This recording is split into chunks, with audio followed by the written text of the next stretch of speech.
শ্রীধর এডুকেশনের পক্ষ থেকে সকলকে স্বাগত। আজ তোমাদের সামনে নিয়ে এসেছি ইংলিশ পেডাগগির ক্লাস 12, যেখানে আমরা আলোচনা করব রেমিডিয়াল টিচিং এবং lesson plan and micro teaching, এই দুটো চ্যাপ্টার। তাহলে দেখো আজকের প্রশ্নে চোখ রাখা যাক। আজকের প্রথম প্রশ্ন, রেমিডিয়াল টিচিং ইজ নট, অর্থাৎ এই যে তিনটে অপশান দেওয়া আছে, রিটিচিং, motivating, given after diagnostic test, এই তিনটের মধ্যে রেমিডিয়াল টিচিং কোনটি নয়? তাহলে দেখো একটু ডিটেলসটা দেখা যাক। কি বলছে? Remedial teaching is given after a diagnostic test as it helps the teacher to provide learners with the necessary help and guidance to overcome the problems which are determined through diagnosing them। অর্থাৎ কি, diagnostic টেস্টের মাধ্যমে আগে দেখা হয় যে লার্নারদের problem কোথায়, কেন তাদের শিখতে অসুবিধা হচ্ছে, সেটা বিচার করে তারপর রেমিডিয়াল টিচিং দেওয়া হয়। আর কি বলছে? Remedial teaching is not a রিটিচিং, remedial teaching রিটিচিং নয়। অর্থাৎ কি, দেখো এখানে কি বলা হচ্ছে, a teacher should use a strategy whereby the remedial teaching becomes a part of revision or an extended revision so that the new lessons can be linked with what needs to be learned। অর্থাৎ নতুন lesson তার সাথে পুরনো lesson দুটোই একত্রে remedial টিচিংয়ে পড়ানোর চেষ্টা করতে হয় টিচারদের, সেই জন্য এটা রিটিচিং নয়। তাহলে কোনটা উত্তর হবে? অবশ্যই option number 1, remedial teaching is not রিটিচিং। Motivating তো বটেই, স্টুডেন্টদের মোটিভেটেড করে আর কি করে, ডায়াগনস্টিক টেস্টের পর হয়, যেটা আমরা আগের স্লাইডে দেখলাম। তাহলে এর উত্তর অপশান নাম্বার 1। পরের প্রশ্ন দেখি, the main objective of remedial teaching in English language is, অর্থাৎ রেমিডিয়াল টিচিংয়ের ইংলিশ ল্যাঙ্গুয়েজের ক্ষেত্রে কি অবজেক্টিভ? কি? To develop good habits in peoples, to solve educational difficulties and flaws, to remove peoples weakness, নাকি নান অফ দ্য অ্যাবাভ? দেখো তাহলে এখানে কি পড়লাম একটু আগেই, এই যে সলভ করতে হবে কি কি, বিভিন্ন ডিফিকাল্টিস অ্যান্ড ফ্লস, অর্থাৎ প্রতিকূলতা এবং বিভিন্ন ভুল ত্রুটিগুলো আমরা এই রেমিডিয়াল টিচিংয়ের মাধ্যমে সলভ করব, সলিউশন করব। তাহলে অপশান নাম্বার 2 হচ্ছে এর উত্তর। দেখো পরের প্রশ্ন, the success of remedial teaching depends on, অর্থাৎ রেমিডিয়াল টিচিংয়ের সাকসেস কিসের ওপর ডিপেন্ড করে? The knowledge of rules of the language, ল্যাঙ্গুয়েজের রুলস যে তার নলেজের ওপর, নাকি materials of remedial teaching, remedial টিচিংয়ে কী মেটেরিয়াল ব্যবহার করছি তার ওপর, time devoted to solve the problem solve করতে কতটা টাইম দেওয়া হচ্ছে তার ওপর, নাকি the identification of causes of the problems, অর্থাৎ প্রবলেমগুলোর হওয়ার কারণ কি সেটা আইডেন্টিফাই করার ওপর। তাহলে দেখো আমরা কি করবো এখানে, ফ্লগুলোকে, ডিফিকাল্টিগুলোকে সলভ করব। তাহলে কি কারণে ফ্ল, কি কারণে ডিফিকাল্টি, এইটা জানা হচ্ছে সবার আগে প্রয়োজন। তাহলে এখানে কোনটার উপর রেমিডিয়াল টিচিং ডিপেন্ড করে? The identification of causes of the problems, সমস্যাগুলোর কারণ কি সেইটা খুঁজে বার করা হচ্ছে এখানে প্রথম প্রয়োজন। তাহলে অপশন উত্তর।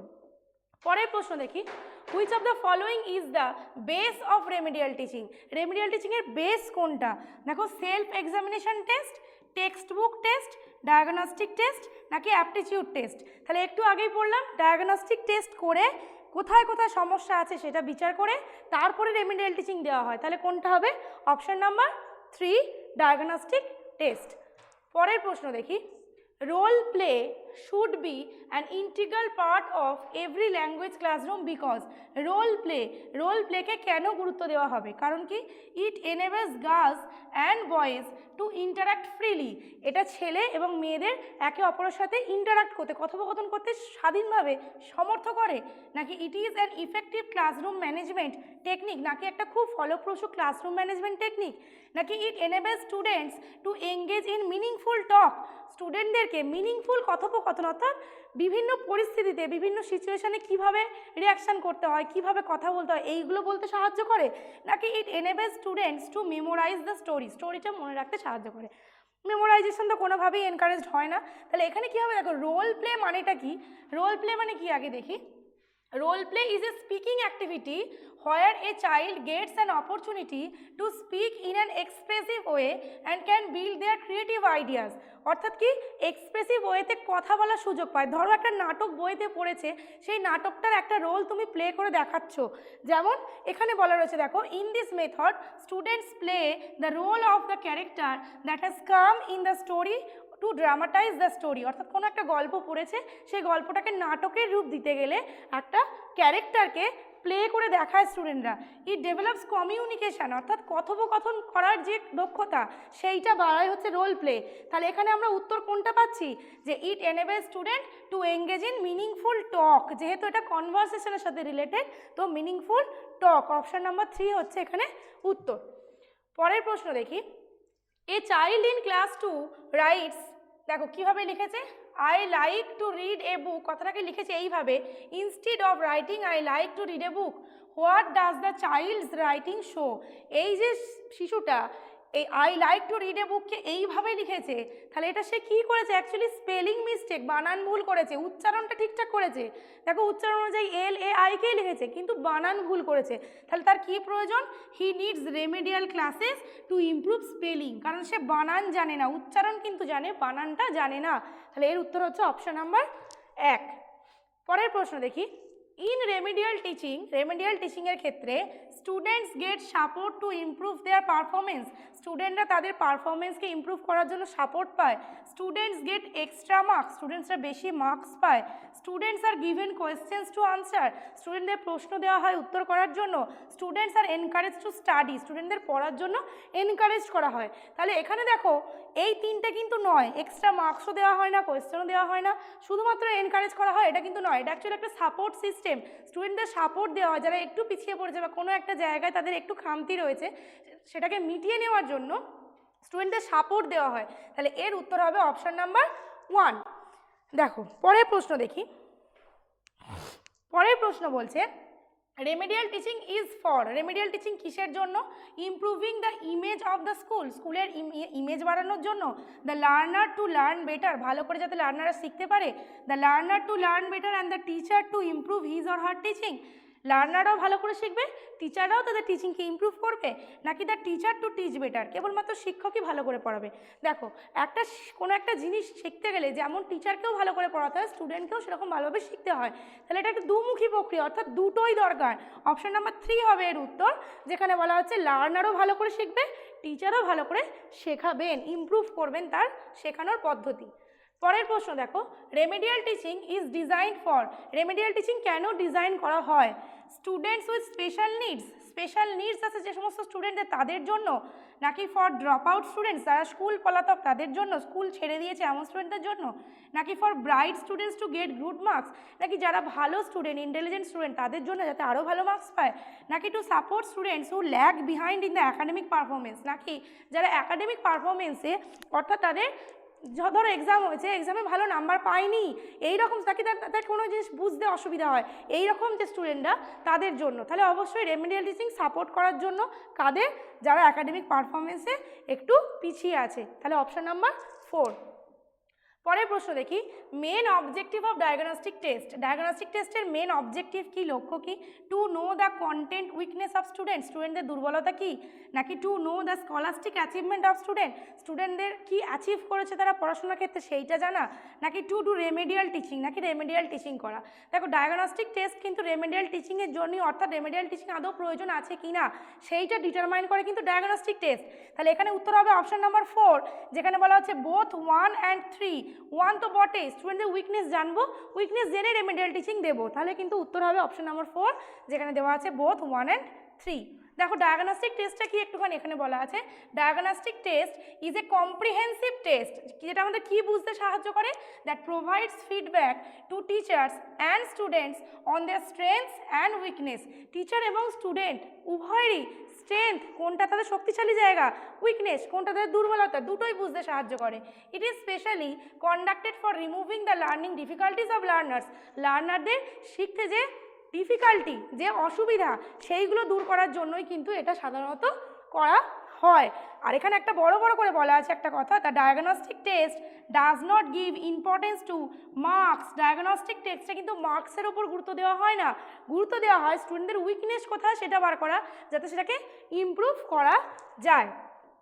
পরের প্রশ্ন দেখো, the success of diagnostic test depend on, diagnostic টেস্টের সাকসেস কিসের ওপর ডিপেন্ড করে, time and interval of teaching লার্নিংয়ের সময় কতটা, ইন্টারভাল কতটা তার ওপর, রুলস অফ গ্রামারের rules, diagnostic teaching and material, diagnostic teaching ও মেটেরিয়ালের ওপর, নাকি identifying the cause of learning gaps, নাকি লার্নিং গ্যাপ অর্থাৎ শিখতে কোথায় সমস্যা হচ্ছে সেই গ্যাপটা আইডেন্টিফাই করা।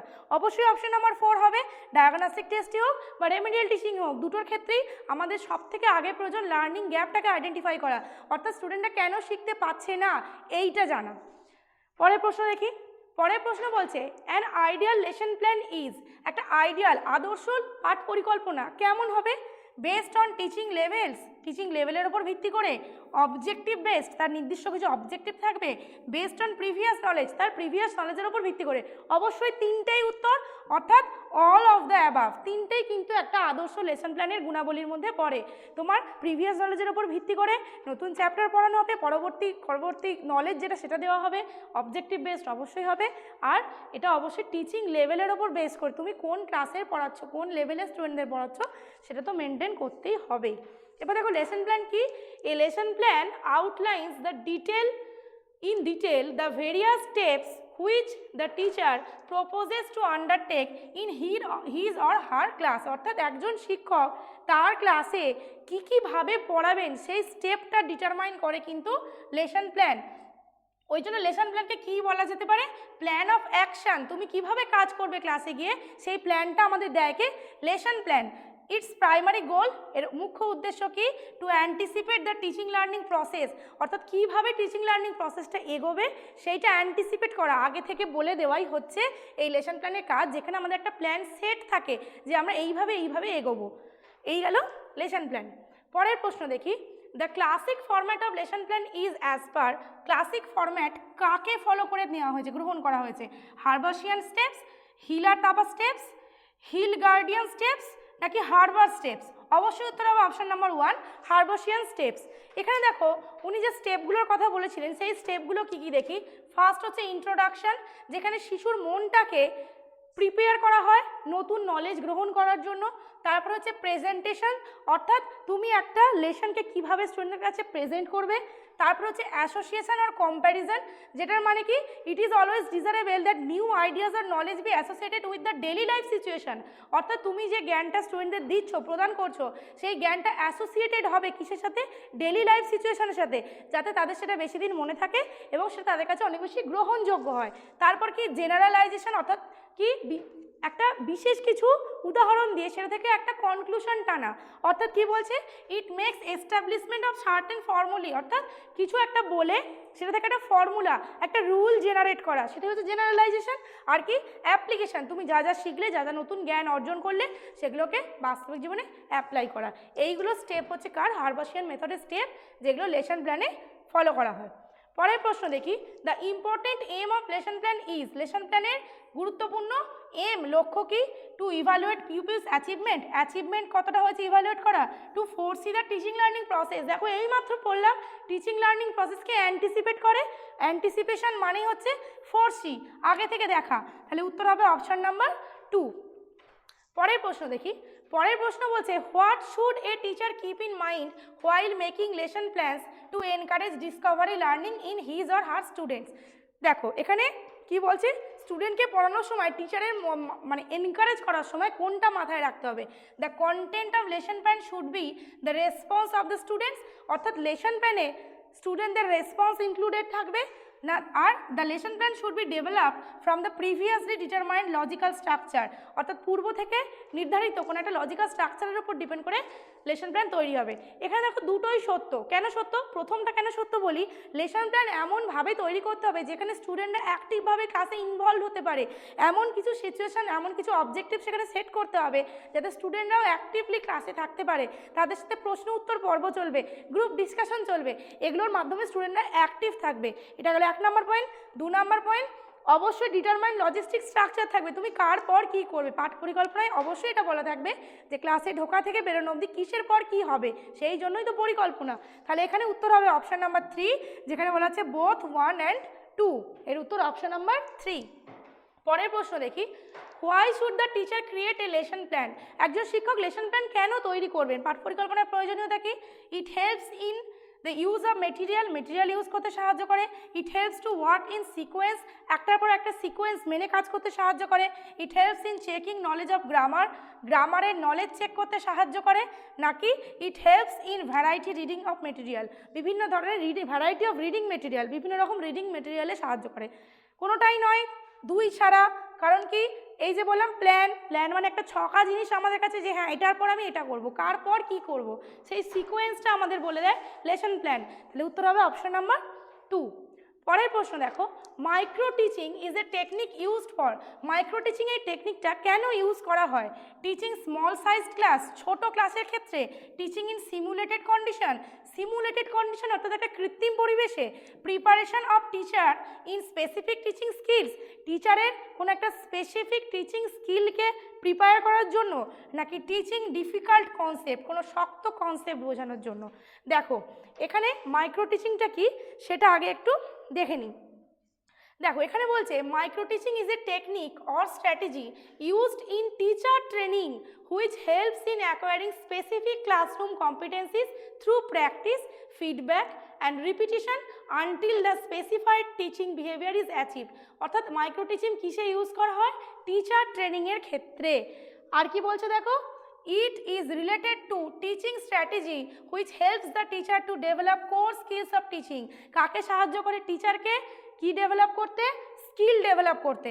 It is a scale down process in terms of class size, length of lesson, teaching duration, teaching complexity and at the same time receiving the effective feedback. অর্থাৎ একটা স্কেল ডাউন, অর্থাৎ কি মাপা, 5 মিনিট করে স্কিলগুলোর ওপর time দেওয়া হয়, ওই জন্যই মাইক্রো, ক্ষুদ্র। তাহলে দেখো এখানে আমরা যে কোশ্চেনটা পেলাম তার উত্তর তাহলে কোনটা হবে? স্মল সাইজ নয়, টিচিং সিমুলেটেড নয়, এটা টিচারকে প্রিপেয়ার করে, যেহেতু টিচার ট্রেনিংয়ের সাথে, ওই জন্য প্রিপারেশন অফ টিচারের স্পেসিফিক টিচিং স্কিলটা উত্তর হবে অপশন নাম্বার 3। এবার সিমুলেটেড কেন হলো না দেখি। সিমুলেটেডটা কী জিনিস দেখো, কি ডিফারেন্স দেখো দুটোর মধ্যে। বলছে দেখো Micro teaching refers to a teacher training technique for learning and practicing teaching skills in real classroom environment। অর্থাৎ মাইক্রো টিচিং হয় প্রকৃত ক্লাসরুমে, কিন্তু সিমুলেটেড মানে কি, সেটা রিয়েল নয়, সেটা হচ্ছে সিনথেটিক এনভায়রনমেন্ট, যেটা তুমি তৈরি করেছো, কৃত্রিম। এইটাই হচ্ছে এদের মধ্যে মেন ডিফারেন্স। মাইক্রো টিচিং হয় রিয়েল ক্লাসরুমে, সিমুলেটেড হচ্ছে কৃত্রিম।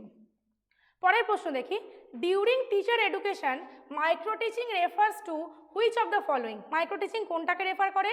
Teaching by observing the teacher educator minutely, teaching a miniature classroom with peers, role playing as students, নাকি teaching students in small groups, নাকি teaching a small chunks of content at a time. তাহলে দেখো micro টিচিংয়ে প্রতিটি স্কিলকে ধরে আলাদা করে exercise করা হয়। ম্যাক্রো টিচিংয়ে যেখানে 6টা স্কিলকে একসাথে, মাইক্রো টিচিংয়ে প্রতিটা স্কিলকে আলাদা করে। তাহলে এখানে কোনটা হবে? স্মল চাঙ্কস, ক্ষুদ্র টুকরোয় যেটা করা হয়, অর্থাৎ teaching a small chunk of content at a time. যেহেতু এর টাইমটাও খুব কম, 5 মিনিট করে দেওয়া হয় প্রতিটা স্কিলের ক্ষেত্রে। তাহলে উত্তর হলো এর অপশন নাম্বার 4। পরের প্রশ্ন দেখি, which of the following does not apply to micro teaching. নিম্নবর্তী কোনটা মাইক্রো টিচিংয়ের ক্ষেত্রে অ্যাপ্লাই করা যায় না? Focus on developing teaching skills, feedback for trainees' performance, limited number of students, a very wide and large topic। দেখো নামটাই হচ্ছে এখানে কি, মাইক্রো মানে ক্ষুদ্র, তাহলে সেখানে লার্জ বা ওয়াইড টপিক কি করে আলোচনা করব? আগের পার্টটাতেই বললাম কন্টেন্টটাকে চাঙ্কে ভেঙে ছোট টুকরোয় ভেঙে আলোচনা করা হয়। তাহলে উত্তর কিন্তু এখানে আমার অপশন নাম্বার 4, যেখানে বলছে very wide and large topic, এটা কিন্তু মাইক্রো টিচিংয়ে অ্যাপ্লিকেবল নয়। আজকে লাস্ট প্রশ্ন দেখি, the micro teaching is related with. Micro teaching কিসের সঙ্গে related? Teaching method, teaching skill, teaching models, নাকি টিচিং টেকনিক? এই প্রশ্নের উত্তরটা তোমরা আমাকে অবশ্যই কমেন্ট করে জানাবে, কারণ আজকের ক্লাসের পূর্ববর্তী কোনো একটা স্লাইডে আমি কিন্তু মাইক্রো টিচিংয়ের সংজ্ঞাটা বলেছি বা দেখিয়েছি। তাহলে এর উত্তর কোনটা হবে তোমরা আমাকে অবশ্যই কমেন্ট করে জানিও। আর ক্লাস কেমন লাগলো সেটা কমেন্টে জানাতে ভুলো না। এরকম আরও ক্লাস পেতে গেলে আমাদের শ্রীধর এডুকেশন যে ইউটিউব চ্যানেল, এই ইউটিউব চ্যানেলটা সাবস্ক্রাইব করে দিও। আমাদের বিভিন্ন অনলাইন অফলাইন পেড ব্যাচে জয়েন হতে গেলে আমাদের এই শ্রীধর এডুকেশনের যে যোগাযোগের মাধ্যম, এই যোগাযোগের মাধ্যমগুলোতে তোমরা যোগাযোগ করতে পারো। অবশ্যই ক্লাস পেতে হলে আমাদের চ্যানেলটিকে ফলো করো। ধন্যবাদ।